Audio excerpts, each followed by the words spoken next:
Any thought in you that you are not good enough, that you ought to be ashamed, that you are unworthy, that you're a failure, that you're a piece of garbage, that this life isn't worth it, comes from your conditioning every time. It didn't come from you.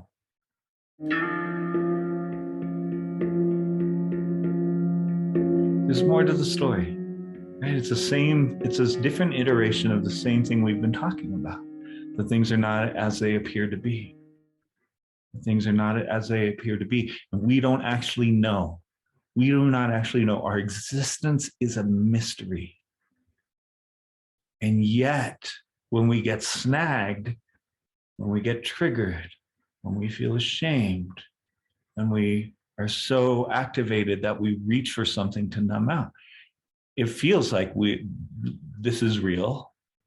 This is objectively true. There can't possibly be more to the story. The surface appearance of it is what it is on its face. It's a direct situation.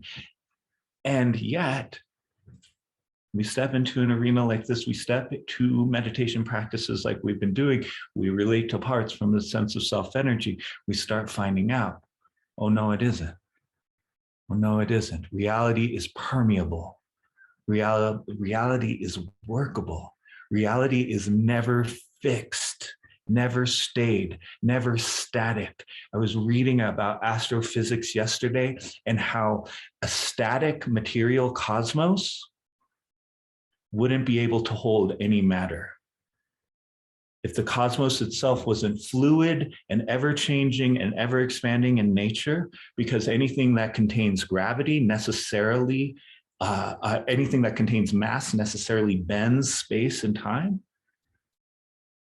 If you dropped a planet into a static, stayed universe, it would fold into itself and wouldn't be static and stayed anymore. It would change, right?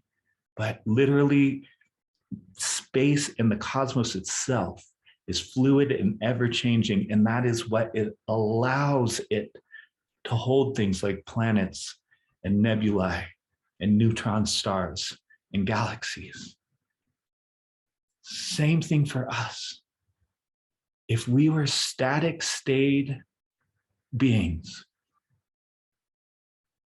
one like you would never ever change. However you were born is how you would be. You know, in Superman, when they shoot like the bad guys out into space and they freeze, like, you would literally be like that, including on the mental and emotional level.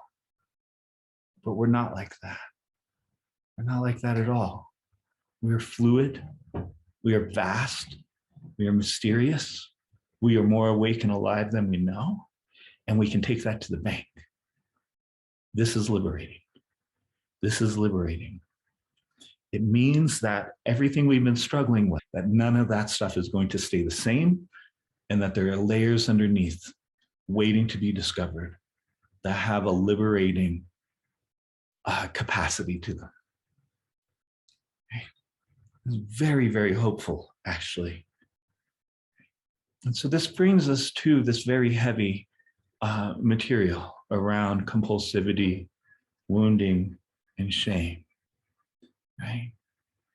I really want to put it out to us that we can remind our parts that there's more to the story, that we don't actually know just yet what this actually means. We can remind our parts that they are running on conditioning and conditioning only.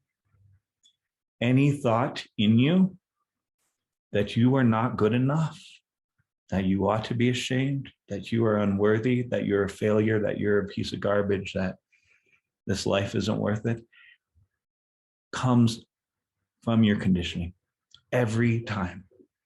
It didn't come from you. You didn't spontaneously arrive at that conclusion. It was programmed into you.